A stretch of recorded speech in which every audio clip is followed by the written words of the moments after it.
Boker Tov Boulder. Good evening and give a time. And Dobre Ovavet Votchera in Kiev. That's my best at a Ukrainian greeting, where we know our friends are in for a rough evening again. And we'll gain some insights on that. But we here are with you as we are every Sunday, America-Israel Friendship League, with an incredible opportunity to have a conversation with, I think, the right person at the right time to talk about what is happening in the world and how Israel finds itself at the center once again of some of the most important geopolitical developments that are facing us in these times. I am grateful to be here with a longtime friend and colleague. He is a professor. He is a member of Knesset. His name is Yossi Shain. He has just written an incredibly important and timely book, The Israeli Century: How the Zionist Revolution Changed History and Reinvented Judaism. That book is really the product of many years of research, insights, and experiences, many of them in the United States, where he was professor at my alma mater at Georgetown, and indeed is a professor of comparative government and international relations at Georgetown. Just prior to entering his Knesset position in the current Knesset, he was the chairman of the political science department at Tel Aviv University. And so in our world of the America-Israel Friendship League, he becomes the poster child for explaining this unique relationship between the two countries, and how we come together and in different periods of Jewish history and now in world history, where it's important that we understand each other even better. Before I go to Yossi and have him introduce himself and share a few words, I want to encourage everyone in the chat. We know today is the first day of spring, and as difficult are as the headlines and the challenges that we're facing, particularly in Ukraine these days, we also know that things are beginning to bud outside. So I'm here in DC, and we're finally starting to get some of the cherry blossoms. And I'm seeing from people all over, you're beginning to get the benefits of spring. So let us know about the flowers that are blossoming.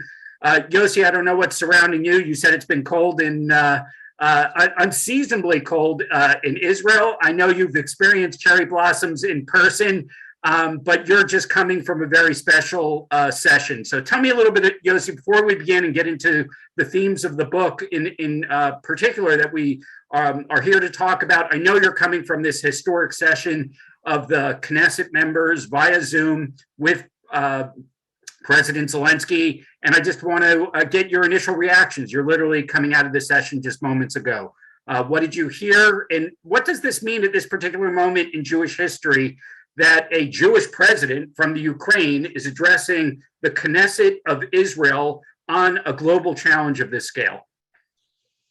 It was quite sober, I would say. I thought it was a kind of very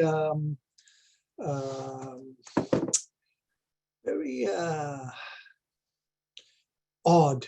You know, here you are, a little bit removed in front of a camera, and the president of a country that is undergoing total devastation right now, and whose future, personal and national, is completely unknown at the moment, is addressing the Israeli public via the Knesset, trying really to tell us how our history and our experiences are compared to what he's undergoing right now. And he is not as a Jew, but rather as the president of Ukraine.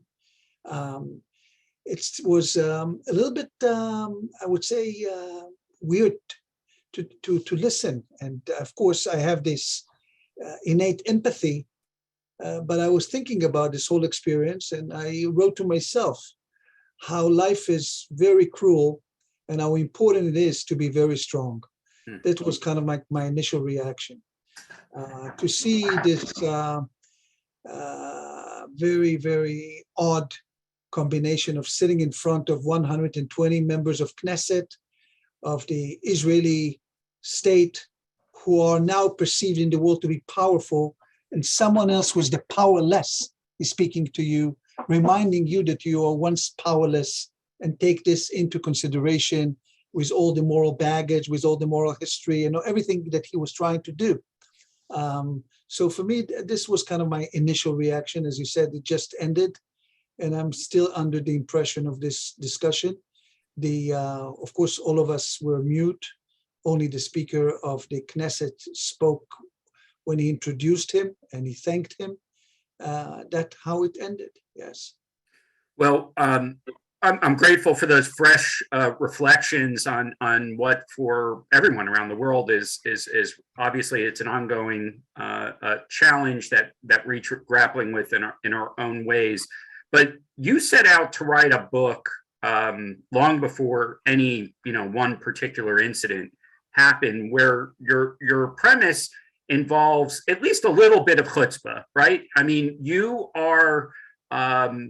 Which some people feel is one of the most genuine qualities of Israel's character that has allowed it to achieve so much in the sort of David and Goliath sort of context. So why now? Why was this the moment that 'cause I guess you wrote this before you knew you were going to be in the Knesset, and so tell us a little about the timing. What does it mean to you to have this book, sort of in print and as part of the broader discussion of Israel today, particularly now that you're wearing two hats, one as a thought leader and an academic, longtime expert on Israel and Israel's international relations with other countries, but now also representing Israel in the Knesset? I would have never guessed that I would go to Israeli Knesset when I wrote the book. I never planned it. I was working on the book, in fact, in my mind. It was kind of like, was created for over the years with my experiences. I've written many other books, as you know. I traveled the world. I wrote books on exiles. I wrote books on diasporas in the world. I wrote books on the creation of states and the breakdown of states, and many, many other books. I wrote books on exiles, exile government. And I wrote books on America, marketing the American creed abroad, how American relates to the country of origin. I wrote books on kinship. I wrote books on Arab Americans, but I always kind of like had in mind the Jewish experience, the Israeli experience. And I always said, one day you will come back home. And I kind of like accumulated my experiences as an Israeli, as someone who also studied in America, taught in America all these years, traveled the world, in England, in France, or anywhere you want, from China to Latin America. And this book kind of like was haunting me, because I said, what I'm going to write about? I had like the first title was The Israelization of Judaism, where I started to understand that sovereignty is really where Jewish life will be the epicenter, and not anywhere else. And I saw this trajectory many years ago. I started to write about over 20 years ago. And many people say, what are you talking about? I remember there was a book came by Sleskin in America, The Jewish Century. And the Jewish Century was all about how Israel is an odd kind of creation, that the American experience is the future. And I said, no, you don't get it. And it's not a matter of triumphant statement. Something else is happening here. Whenever the Jews had sovereignty, they were kind of like reverberating around the world. Judaism and Jewish religion and Jewish culture has changed. Albeit the American experience was always different, because in America, you thought that you solve all problems, the problems of Jewish security, the problems of religious freedom, and the problem, of course, of anti-Semitism, which was kind of like something that were not supposed to be in America. Nevertheless, I thought that the Israeli century or the Israeli experience is unique in that respect. And I worked hard on that. And then I decided, let's compare this experience that we are now seeing in the last 100 years or so to what happened in Jewish history, because there were only glimpses of sovereignty in Jewish history. One in the First Temple era, when we don't really have any historical record, but rather we have the biblical stories and some record, but very, very minor. And the second is during the Second Temple era, at the time of the Maccabees, when we really drew on it. Zionism drew a lot from these experiences on the legacy of sovereignty. And I want to study this history. And I said, I want to study the history and to see how can it reflect on us. So I went back and forth while writing the book, and also getting all those experiences, sitting in France, sitting in Britain, sitting in Argentina, anywhere you want, to see what is happening. And I saw this kind of like thinking about others. For example, I remember 2001, I think, there was this guy, Lawrence Ty, I think he's from Boston, a journalist. I just thought about it now. And he wrote about how in the end of the Cold War, before, I think it was 2000, before September 11, we are going to create, the idea was of peoplehood. Jews will have Jewish communities all around the world, and they will live side by side with freedom, and there will not be any gravity or a center of gravity of Judaism, which is Israel or even America, because Jews can flourish yet again all over the diaspora. And lo and behold, I thought this is a great idea, a great dream perhaps, but it's not going to happen.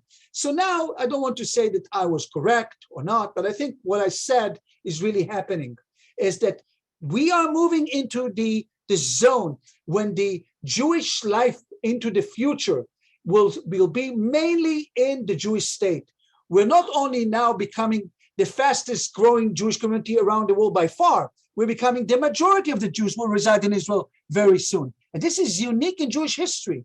So that's why I call it the Israeli century. It brings a unique perspective on what happened to the Jews when they become sovereign, how sovereign informs their life, their religion, their culture, their language, their yearnings, and how this also reverberates globally.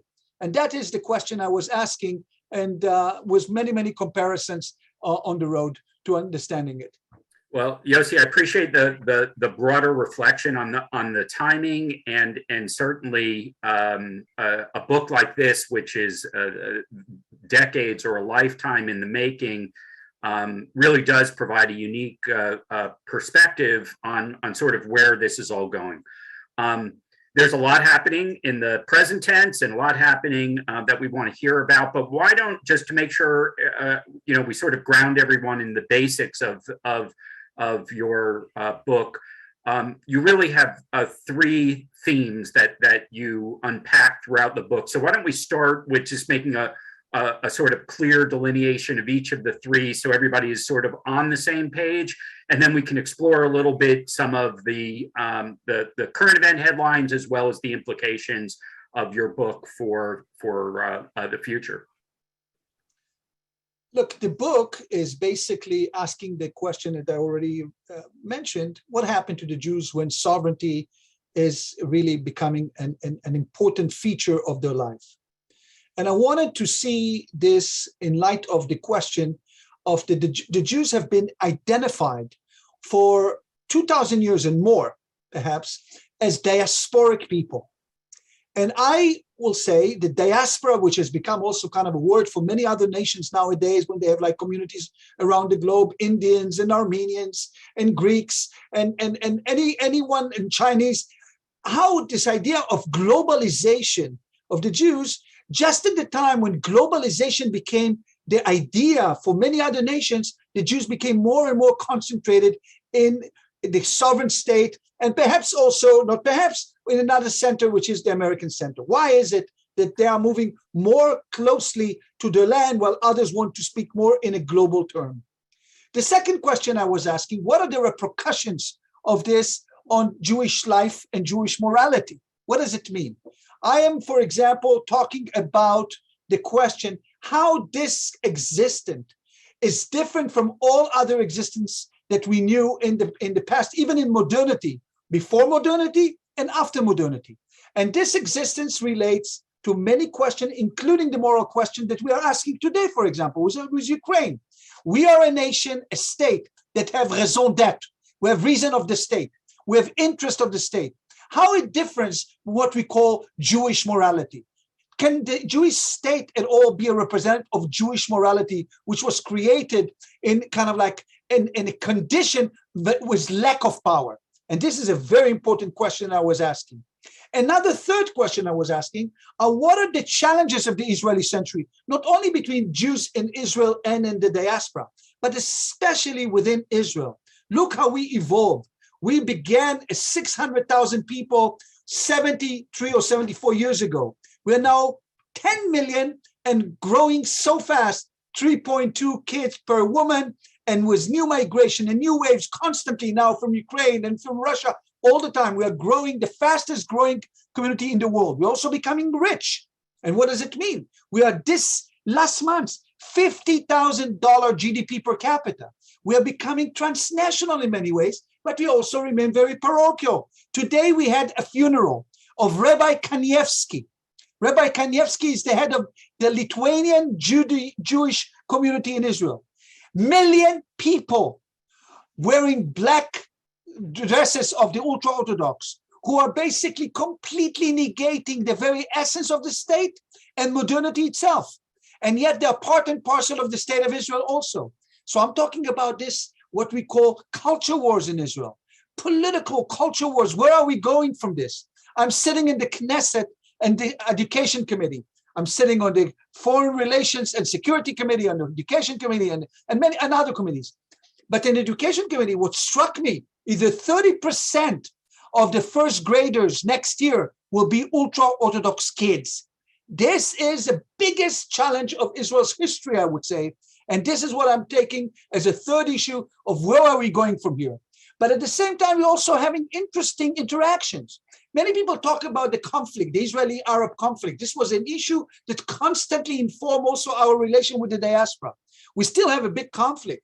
We have a conflict and we have a huge threat from Iran, a nuclear threat. But you also have incredible relations in the Middle East with new states coming to be our friends, albeit there are still nemesis in Hezbollah and Hamas in the south, in Iran, of course, the number one. And I was asking, what does it mean for us with our Arab citizens? We have the Palestinian issue, a main issue is kind of hovering above. And what we have in this coalition in the Knesset, suddenly an Arab party of Islamic kind of like orientation that accept the Jewish state and participate in the coalition. And Mansour Abbas, a member of the coalition, speaks about the idea that we must integrate in the state. The 20% already of Tel Aviv University students, where I right now sit in my office at Tel Aviv University, because there is no Knesset now, are already university students here. And this is something which is really quite amazing. I wanted to see where are we going with telling the world, in fact, look, this is how we look. This is where we came from. This is what we undergone. This is how we have been transformed. And that's where the Israeli century is going with its challenges. And that's kind of like what the book is doing. You know, Yossi, when people look at the geography of Israel, they notice, they compare it to New Jersey because of the land size. They recognize that it sits at historic crossroads. But when you meet Israelis, you meet them, frankly, all over the world. Like you described, you meet Israeli academics that are doing postdocs and at some of the best institutions in the world in multiple fields. You meet Israeli tourists who are looking for adventures and discoveries in different parts of the world. You meet post-army vets on very ambitious treks that are taken after the army. I think it's fair to say that Israelis, even though they come from a small little Pishkala shtetl, are actually very global and see the world and understand the world, not just what's happening in Rehavia or in Ramat Gan. Exactly, this is what I'm dealing with. When I'm asking the question, I say, how come we're supposed to be so parochial, so local, and we're also so global in that respect? In many ways, there were predictions, and I mentioned only one writer, Seleskin, in the Jewish history. Many Israelis predicted that we will be too confined, we will be nationalist, we will be just like, we will not understand the gravity of universalism the diaspora gave us. Dubnov and other thinkers and Herman Cohen and all those people who negated, and the reform movement that negated Zionism and nationalism. And what I show is that the Jewish instinct of globalization has increased dramatically in the Jewish state. The startup nation that you didn't mention, the fact that 41% of cyber technology is created in this country, that AI is now created here, only this year. 250 square meters are being built for Google, Facebook, Meta, whatever you call it, Apple. Everybody's building here for R&D. And you say, how can it be that we're so global? And my thing is, and I see all these Israelis are traveling abroad, the fact that they have a home to go back to, give them tremendous security as international travelers. You see the Israelis, I write about them. They cannot stand each other when they are in Israel. Once they come to India to travel, they travel in packs like wolves. They speak the language. They go to Chabad houses. They have these kinship ties that I described. And this is a huge, interesting phenomena, how globalization of Israelis and Jews who are coming to Israel has become part and parcel of their being patriotic and local. They can be away, but also feeling that happened, like, for example, during the coronavirus, whenever it happened, that they know that if they're in trouble, they will come to rescue them. I'll give you a story. I think I have to give you a story. I was sitting in Tirana, of all places. And I was sitting, in the Balkans. Nighttime, I get a phone call from my daughter, Emily. You can see by the name, she was born in America, was raised in America. I was married to an American woman. So Emily, Daddy, I got lost. She's in Sri Lanka. 10 o'clock at night in Tirana. And I said, where are you? Where are you? This is Jewish father asking, what's going on? I'm in a cab, already 7 hours. I don't think he's going to the airport. You should, you're crushed immediately. But I have a phone.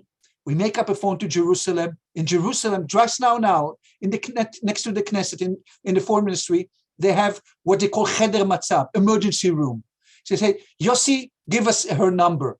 In 2 minutes, I was already in the cab with the cab driver, knowing exactly where my daughter and ambassador speaking to him. Not because just I know people.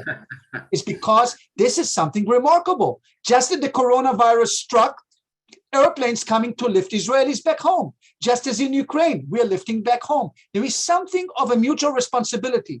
We are also at the throat of each other at the same time. But this is something very unique, I think, to Israel and to the idea of what we call arvut adadit, mutual responsibility that exists also in the Jewish people. Well, yes, the technologies today are going to bring a whole new level of helicoptering parenting into the lexicon of parents around the world. But it goes to this very real issue, I think, that you're describing. At the same time that Israelis and other Western countries that are open certainly have unprecedented abilities to travel, to meet people from new places, to see the wonders of the world. We're also seeing threats, physical threats and violent threats.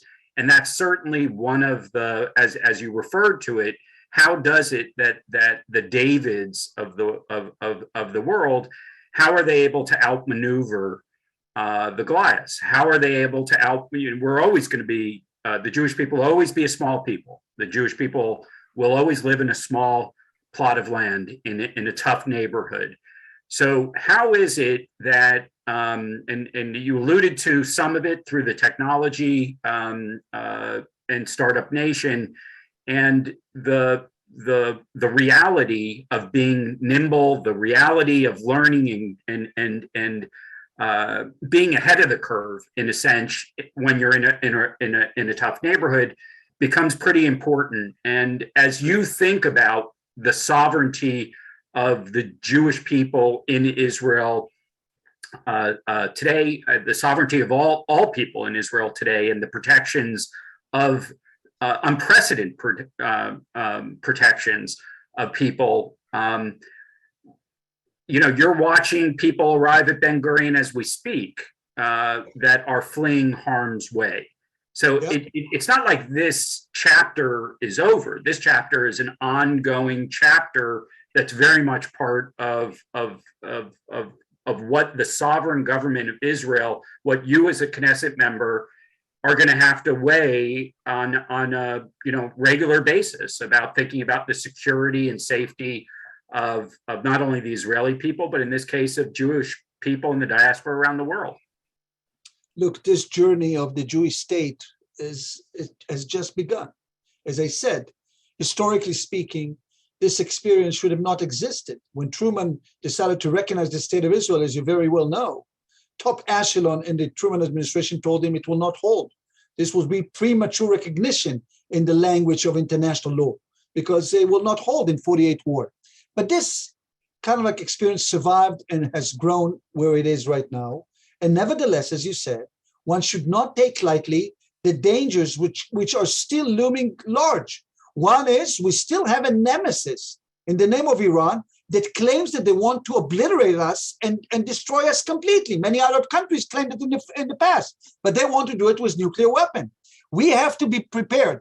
We are at this date, we are dealing with the idea of renewing the Iran deal with America or with other countries about disarming Iran from nuclear weapon. And we are fearful that people will not have an eye on the ball, as you say, and really see that maybe Iran is running, because Iran in the last 3 years has kind of like enriched uranium to the point when they are already kind of crossing a certain threshold, which is endangering us existentially. And we are working on the one hand to strengthen ourselves with all the might that we can have, with all the technology, have all kind of course, alliances, primarily with the United States, because the United States is still the global leader that has to lead in many ways. And we hope that this alliance will not fail us. And we are also kind of like, at the same time, moving ahead with everything else we are doing. So this is what we have done ever since we were created. We are bringing people in to strengthen our numbers. We are bringing knowledge here to strengthen our brain. We have stopped the brain drain. There is no kind of people who left Israel before. In 1967, before the war, people said, who will be the last to turn the lights off? That was the question. And people thought that Israel is going to, and now we have, for many years now, migration is up. Israelis are coming back, Jews are coming in, because the well-being of people, as I suggested, the well-being of people has increased dramatically. I write a chapter about once, as when I grew up, we knew about the rich uncle from America who came to visit us from Brooklyn and gave us $20. Now there is the rich uncle from Tel Aviv. You cannot buy, as you very well know, a small apartment in Tel Aviv for less than $1 million, which is crazy. But that is what happened here, the affluence. And yet we have many gaps in society between periphery and center. We have many things to correct. We have violence in society among the Arab sector or not, monopoly over the means of violence with the police. We have lots of things we have to take care of. But at the same time, only yesterday, you saw CNN kind of publishing the index of happiness in the world. Israel is number 9 at the happiest people in the world. When you have the Nordic states, and then you have perhaps New Zealand, I think, is after us, and Norway, and we are number 9. How did it happen? Because the family ties is still the number 1 institution in Israel. Family ties, friendship, kinship ties. Friday night dinners still mean something. And we also have this kind of traditional life. So we kind of navigate between traditional life, or especially of Sephardic Jews, and the global modernity of the secularist. And we're trying to find ways to combine these two in intermarriages, but intermarriages between Jews, unlike the diaspora, when intermarriages is about going out of the tribe. Here it's always within the tribe. It's the nationalist tribe. That's what it's all about. So number 9 in the world on happiness is a pretty big bragging point. That's a lot of hummus that somebody is ecstatic about. I mean, I hear what you're saying about the ties to family and the cohesion. Everybody feels it when you come to Israel, a sense of belonging, a sense of, even with the multiple levels of conflict, that you're really not alone, and people are pulling for you. Is that something that perhaps we've taken for granted in the past? That you know, the fact that people came from places of conflict, were kicked out of other places, had nowhere else to go, have now built something that they're very proud of, and frankly want more people to come and join and be a part of it, as we're even seeing now with the new wave of arrivals from Ukraine. Look, first of all, this is the reality. You know, we are building a state that indeed kind of accumulated or brought people from all over the world. The state has defined itself as the state of the Jews, and there was a law of return, and this law of return brought many people here. But the vast majority of Israelis are now born in Israel. And as I said, within Israel itself, it is not at all only this kind of modernity and global thinking, it's also something else. So we are, many ways, as people have described it, living within tribes of the big tribe. Our president writes about 4 tribes that are existing in Israel itself. One is the ultra-Orthodox, one is the secular, one is the religious Zionist, and the 4th is the Arab Israelis. And others have described the diaspora as the 5th tribe. We certainly have this tribal kind of affinity amongst us, but there is also kind of kinship ties and understanding of the gravity of the state as an important fixture of this life. With all the debate that we have in the Knesset and other places, this is something which everybody is in Israel understand how complex it is and how intense it is. And yet, as I said, indeed, yes, the state has grown. Its economy has been flourishing. This year, only 8.1% by the OECD report. We have unemployment low comparison to others. So many people have made it flourish, upper mobility, and they are exposed to the world. So we have all these kind of trends that exist, and that makes Israel very kind of exciting. Israel is always in a cutting edge. I remember coming to America, and as a student, and meeting others in America and say, look at the dull food that you have there, white cheese and yellow cheese. Now Israel is a culinary hub of the world, opening restaurants all over the world, and suddenly exporting Israeli culture is also exporting Israeli food. I have created in the Knesset the caucus for what I call spreading or Israeli culture among nations. Because you look at Israeli literature and Israeli art and Israeli film and Israeli mini-series on Netflix. This is a place where the dynamism of society is such that constantly it creates a story. If you look for TV now or cinema, they always look for content. We create content. If it's war, if it's peace, if it's ultra-Orthodox, if it's Arab, if it's Palestinians, if it's global involvement, like right now, Bennett is suddenly navigating between Putin and Zelensky. What do you mean navigating? You are such a small country. What are you interfering? It's not that you interfere. It kind of almost cannot escape it because we also have huge memory. And this memory hovers all over the world. And the Jews around the world also help navigating the ship. And we have India. Next week, our prime minister will go to India for Modi. And Modi and Israel kind of like this loving relation because of nationalism, not because of globalism. And that is very interesting how we kind of like we have been touching many kind of threads that are putting together the big picture that one's not always understand as a complex kind of like picture that we have created here. Well, we like your caucus. That's sort of our motto here at American Israel Friendship League. We feel the best way for people to learn about Israel and to love Israel is to get to know all of it, not just what newspapers choose to focus on. Although I'm thrilled to hear about this CNN happiness poll, because yes. I think that is something that is certainly overlooked. But we've seen week in and week out on these webinars, whether it's Israel scientists, it's poets, it's orchestra leaders, it's academics, it's students, it's young people. Each, introduces Israel in its most genuine fashion, because there's no episode that's the same. There's no accent that's the same.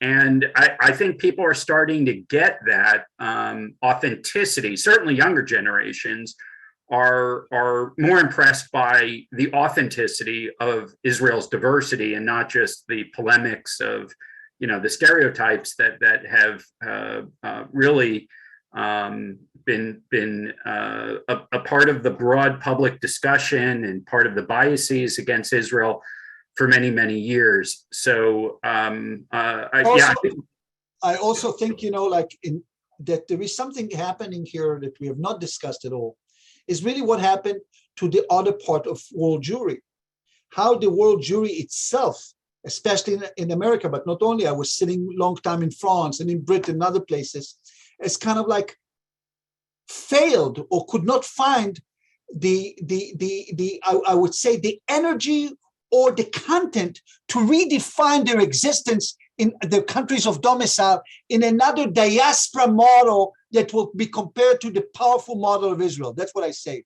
The diaspora model abroad has been kind of dissipated. I'll ask you a question, and you will see all our audience here to see who are today a Jewish role model in America. This is a good question to ask. Give me one or two. Who are the role models? And people will say, well, Jewish role model in America. You know, the last one when I did this study was Elie Wiesel before he died, because he represented kind of the Holocaust. But you find it difficult to answer the question. You don't have this kind of like also in Jewish literature in America. So you have the Saul Bellows, and you have like the Alfred Kazin, and you had like Philip Roth dealt with the past or with the migration. But today writers in America, Jewish writers, are oftentimes have to refer to the existence of Israel and the realities of Israel vis-a-vis the Jewish reality in America, let alone in France or in Britain, where everything is kind of like being influenced by the existence and the events in Israel that impact them. I'll give you another example. When I did my work on the Israelization of British Jewry, I was shocked by the fact that out of 100 rabbis that are part of the major rabbinical kind of school under Mervis now in England, almost everybody was ordained in Jerusalem. This was not in the past like this. Or that the CRIF or the leadership, the French leadership, completely kind of like have this kind of like relations with Jerusalem, with Netanya, with Ashdod. This is the reference point. And this is something very interesting. America, of course, is different. Still have this huge American Jewry with tremendous power and organization. But even there, you know it very well, Wayne, have undergone tremendous transformation and cannot see itself kind of like almost independent of the existence of the Jewish state, even if you don't like the Jewish state, if you have criticism of, if you're J Street, but J Street is an organization that criticizes Israel as part of Jewish identity in America. You have to make references to Israel existence. If it's Palestinians, if it's love for Israel, if it's criticism, it doesn't matter for that matter, in order to contain, in order to sustain a community. Ethnicity, Jewish ethnicity is hard to come by unless you're religious or ultra-Orthodox. Okay, so Yossi, you put a lot on the table. There's a lot in the book, and we're getting lots of questions from all over. So let me start to dig in a little bit. Your discussion about the Rabbi Kanievsky has raised a number of issues. So let's start with this. Let's look for. You articulate the challenge there. One of our readers mentions that Kanievsky was a soldier in the IDF during the War of Independence. Is there a way to use this fact to encourage the Haredi community to serve in the IDF and integrate in Israeli society? Do you see, you identified the challenge, where do you see the opportunities in the RIF? Look, there are two trajectories. One is that the ultra-Orthodox eventually will come their way and will have to be integrated in Israel. Indeed, you see a process of Israelization of the ultra-Orthodox. They speak more Hebrew than Yiddish, right? The second is that you see how they close down. Kanievsky and other rabbis who are completely during the Corona say, we have to keep the study because we're not part of the state. When I go and speak in the Knesset and I speak about the idea of enlisting Haredi youth to the army, two members of the Knesset have told me, if you will do so, we will leave the country because Torah studies always precedes the state. Now, we don't know yet what will happen. As I say, the jury is still out. But in that respect, the trajectory is very threatening, in my opinion. If they will not accept the tenet of the state, will not accept the tenet of modernity, will not include women will not go into academia, will not study math, will not study computer science, will not study English. We see they are completely behind in the economic echelon. They are the poor and the poorest in Israel.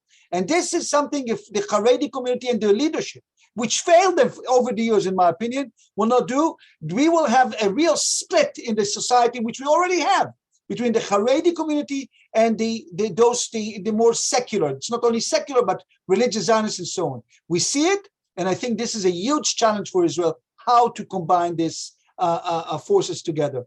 Kanievsky and other ultra-Orthodox rabbis and other, during the early days of the state, or the pre-state days in the 20s and the 30s of the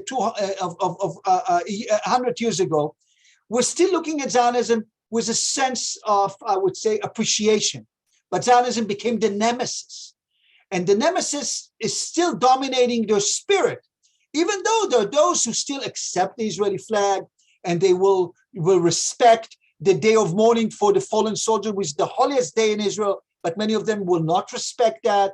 So there are lots of debates going on, and the debate between statehood, what we call mamlachtiyut, which is kind of like the commitment to the kingdom in the sense of the democratic kingdom, versus the Torah, is an ancient kind of like rivalry which existed during the Second Temple, which existed during the First Temple, and it's always had been existed between what we call the seed of Israel and Zera HaKodesh, the seed of holiness. And that is kind of like a debate I'm talking a lot about in the book, how it was created, how it was shaped over time. So you know there's a long-standing friction with some of the liberal religious movements in the diaspora, the Reform and Conservative movement, particularly. This was an issue that Natan Sharansky focused on previously around the access to women at the wall, et cetera. We're getting several questions about what you see Israel's ability to maneuver around some of the Orthodox establishment to address some of those issues and make it more hospitable to non-Orthodox religions. First of all, we should mention that I come from a party called Israel Beitenu, led by Avigdor Lieberman. This is the party which was created with the Russian migration. I am not a Russian migrant by myself. I knew Mr. Lieberman when he was a foreign minister, and that's how I'm part of this group. But this group, of course, represents a different vision of modernity, of opening society, of accommodating those who are not Jewish according to the halakha. Right now, as we see with the newcomers, and there is a big debate whether Israel should take only Jews or should take also asylum seekers who are not Jews, who have families, second-degree families, who are not even Jews by the law of return, which is just like I have a grandfather Jewish. And those who are adamant that this is going to break Israel, and those who are adamant that religiosity defines everything, and those who are adamant that the American Jewry is here as a nemesis to the state of Israel, as some people define it in the Knesset. You should know. Some are seeing, we have for the first time a reform rabbi in the Knesset, the Labour Party. They call him terrible names when he comes to speak. They see him as a threat. So we are fighting for this side of Israel. And this is an ongoing struggle, because the religious Jewry has becoming much more nationalist, much more, I would say, tribalist, not wanting to see the global aspect of it, while the majority of Israelis don't care about religion altogether. Those are secularists. So they don't fight versus the ultra-Orthodox as much. They're just like, they live their life. Only those who want to keep certain masoret, tradition, and Shabbat in a reform or conservative ideas of the Americans, but these are very few in between in Israel, and they have a huge uphill struggle. If the diaspora will not speak its mind, will be engaged, but will do everything from afar and only criticize, if you don't do that, we're not part of you, those in Israel say, okay, don't be. There's a big debate among religious Zionists. Some people of the religious Zionists claim the diaspora liberals in America are perhaps drowning, as they call it. In any case, in 20, 30 years, they will not be part of the Jewish people because they will assimilate. Others are saying in the religious Zionists, like Rabbi Druckmann, our people are drowning and you are not giving their hand to save them. That's for them, saving them, returning to religion, returning to the community. Big debate among everybody. The diaspora is a huge issue to be discussed in Israel, but most Israelis really don't know much about it because they live their life on a day-to-day level. Yossi, we're getting a lot of questions, understandably, about the Ukrainian refugees that are arriving, and in particular, the gratitude. Obviously, the people that are arriving are. I saw some of the early videos of people meeting them at Ben Gurion with flags and with music and open arms. I read about Tel Aviv University providing scholarships for Ukrainian students. Can you give us a little bit of a feel, maybe both anecdotally, but also the bigger picture? What do you think this moment represents in terms of this new wave of both visitors and potentially Olim Chadashim? It's interesting because look, what you see right now is an internal debate which is reverberating in the world about who should we take, who should we not take. What does it mean that we are a place of refuge for the Jews? Are we also a place of refuge for asylum seekers who are not Jewish? Israel always opened its arms for Jews, and it's continuing to do so, whether they come from Ethiopia, from Eritrea, all the time. Even during Corona time, we brought people in. And now, again, they're anticipating massive waves from Ukraine and even from Russia. And are opening their arms. You see, all the agencies of the state are working to accommodate the newcomers who are eligible by the law of return. And yet the question is also about morality. Are we a state that will take only our own, so to speak? Are we kind of like racist, so to speak? Are we not having gratitude or understanding that we were also children of refugees storming other lands, and we should be much more humanistic in our approach and leave this category aside? These are everyday debates are going on here. How many we should take, how many we should take, we're not Jewish, what we will do with the not Jews. And this is a state, because it defined itself as a Jewish state, of course, with a large Arab minority of 21%. So these are the big debates. And at the same time, you see really huge gestures. I don't think there is any other country in the world that have so many people on the ground in Ukraine, on the border with Moldova, on the border with Poland, all over from the east to the west. Many Israelis, all the agencies, Nativ and the Sochnut and the government itself. And we're building an hospital right now inside Ukraine, a huge hospital that Israel is going to build to show our humane message. At the same time, we are coming to save them and bring them home, as if the Gola, the diaspora, the exilic moment is still haunting the Jews. And now, however, there is a safe haven, the state. We have created a state exactly for this moment. So the negation of the Gola, the negation of the exile is still a creed in Israel, even if it was kind of reduced. It's not on a day-to-day level talking about the Gola versus sovereignty. Because in the past, when we spoke about it, when Israelis left even, people kind of like saying, this is a defensive posture. Nowadays, we don't speak anymore about Israelis who are going abroad as stepping down Yordim, they're not anymore stepping down. They are transnationals. We talk about brain gain, not just brain drain. We come over, go back. You're going to come back in any case. You're going to raise your kids here, make money, innovation, startup nation all over the place. This is how Israelis look at it. And now it's another experience of recruiting, bringing the Jews here. Some people even wrote that the land is full. There was a member of the Knesset, a colleague from who wrote a book, The Land is Full, saying, environmentally, we cannot sustain this kind of influx because we are so small in terms of territory versus so large in terms of density of the population. So lots of also what we call postmodern issues are being grazed in the state of Israel. So we definitely have a few of our folks out there that reflected on your question about Jewish role models in the diaspora, and I think there are actually some interesting responses. Ruth Bader Ginsburg, Dara Horn, Doug Emhoff, Mark Zuckerberg, Chuck Schumer. Yossi, one of the things that occurs to me is all those people have a relationship with Israel and are not only friends of Israel, they do business here, they travel to Israel.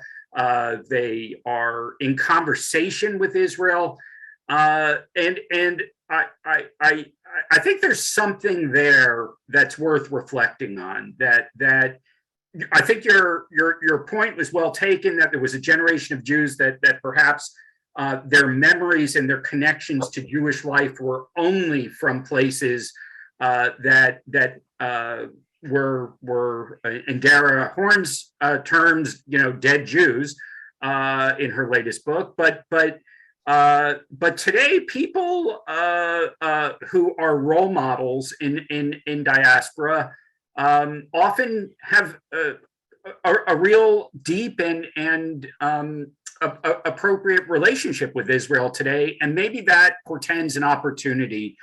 We see a lot of it here with both Jewish and non-Jewish friends of Israel who learn about Israel and in a way that's maybe different than their parents' generation or grandparents' generation did.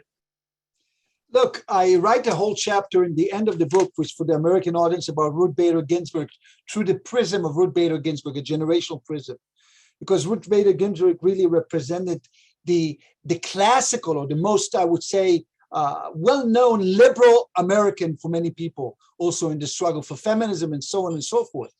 And yet, she had kind of like a warm place in her heart on the issue of Israel, was a notion of tzedek tirdof, seeking righteousness, or seeking kind of like justice.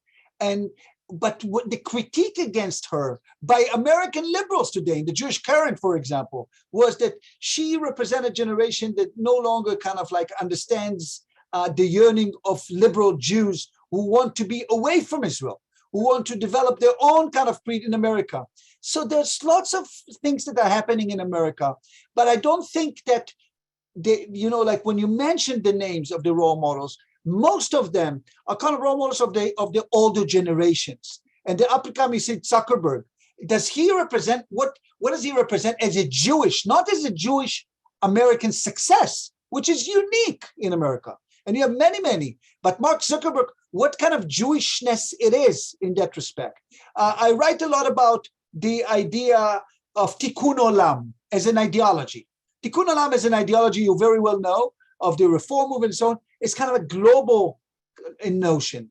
And does tikkun olam require something to do for your community? Is tikkun olam is only universal? What is the morality of American Jewry versus the morality of Israeli Jewry?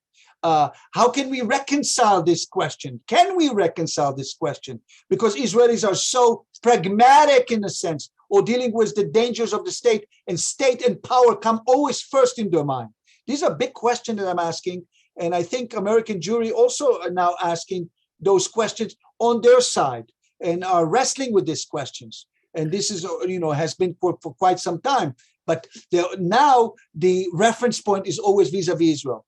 And you know very well, like programs like Birthright Israel and other programs bringing these American youngsters to Israel, suddenly they are hit, kind of like, quote unquote, with Israeli attachment, with the family, with the kinship ties. We are all part of the same story, and it impacts them. We have studies that show that these programs are impacting them. They see it at least as a potential home, if not a home for themselves.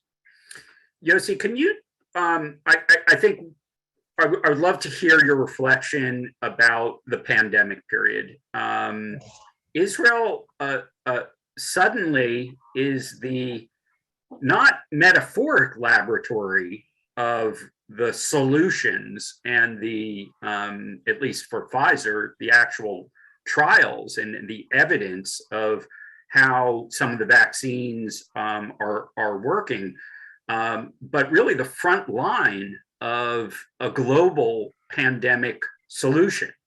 It's a couple of years ago, I don't think anyone would have wanted to necessarily be in that or envisioned that as a superlative for a country, but indeed, Israel now, the data, we read about the data from the CDC here, the whole world, the WHO, et cetera, is learning about how we're gonna get through this in real time from results that are coming out of Israel. What do you think that represents, and where may that lead in the future? I will take it in two ways. One is to explain to our distinguished audience today and viewers that we are, during the pandemic, we discovered certain things. One is that indeed this is the Jewish state, but when the pandemic hit Israel, we immediately acted as a sovereign state. We closed our borders. We brought only back Israelis, whether they're Arabs or Jews. We treated Israelis, Arabs, and Jews, but we did not allow any Jew, if he's not an Israeli, to come to Israel.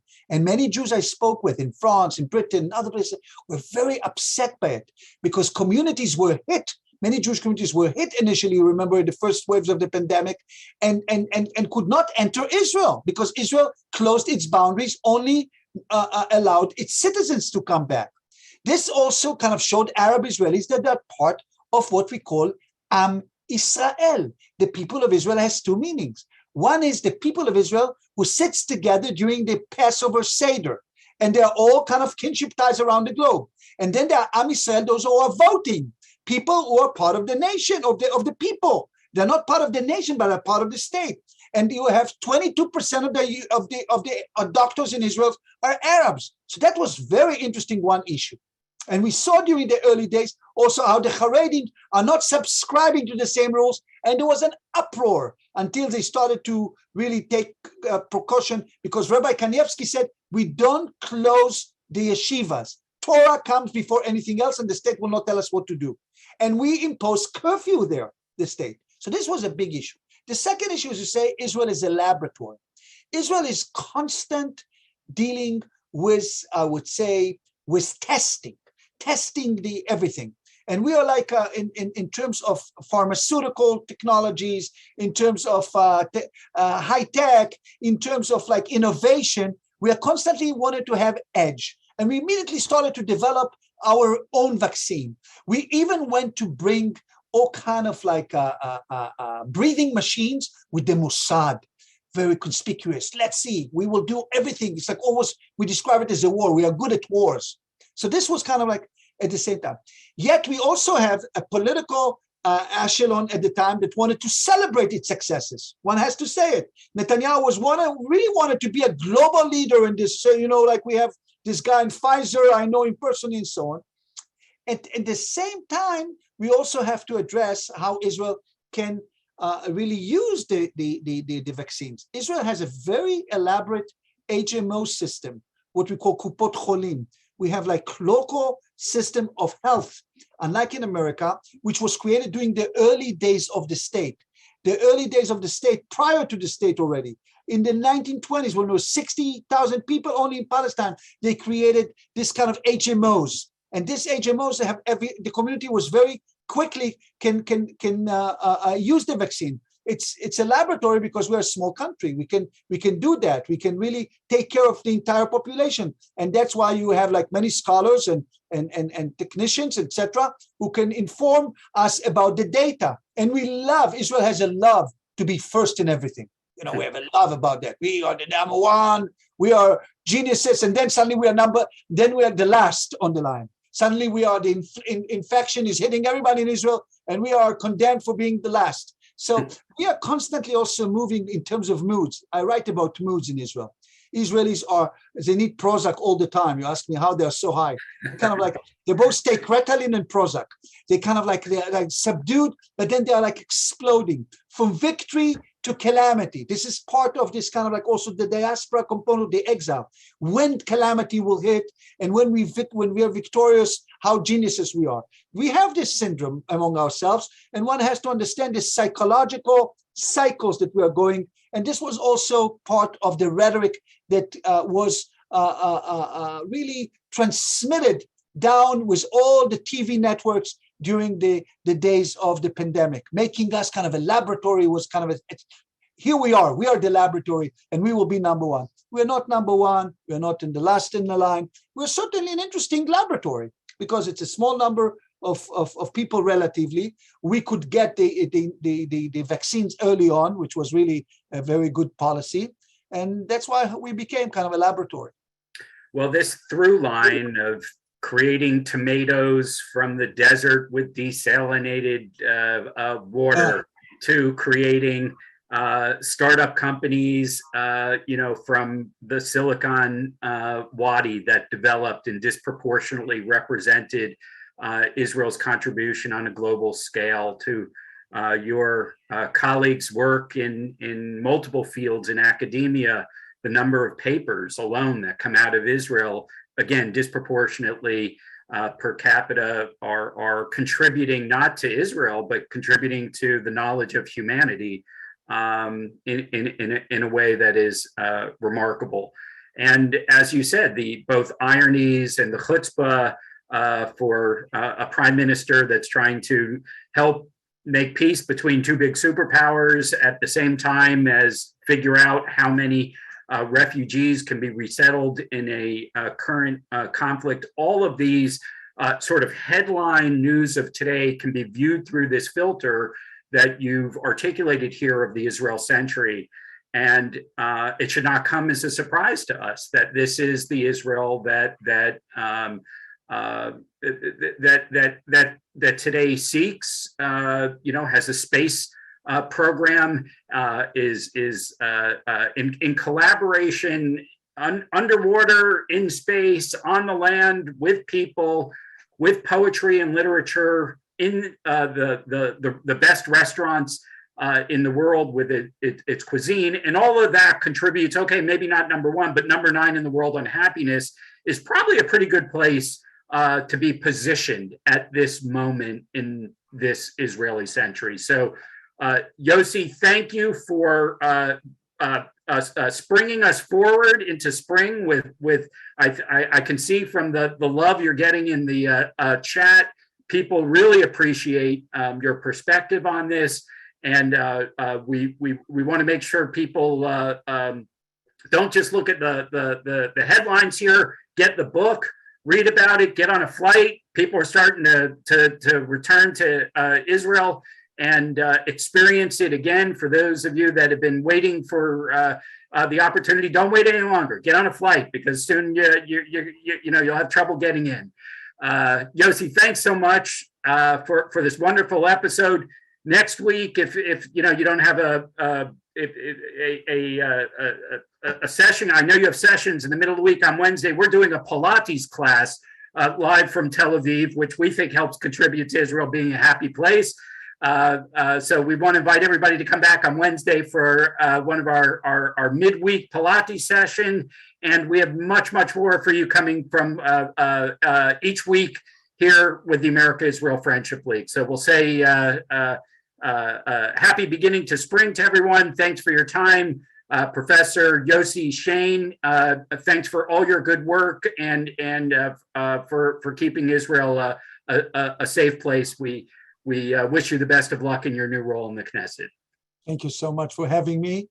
And as I said, you mentioned Pilates, and I started to kind of like to smile because my daughter is teaching yoga for the world from Panama now, from Banao, and from Tel Aviv. And I see, Tel Aviv is the #1 gay city for the world. And then you have the ultra-Orthodox in Jerusalem. And we are full of contradictions and vulnerabilities and successes. And one thing I always say, if you want an exciting place to be, this is the place to be. And this is the Israeli Century. And I hope you read the book and enjoy it. And I'm absolutely delighted that you hosted me. Wayne, we know each other for many years, and I'm grateful for the American Israel friendship. And thank you, and have a great time. Later, everybody. Bye.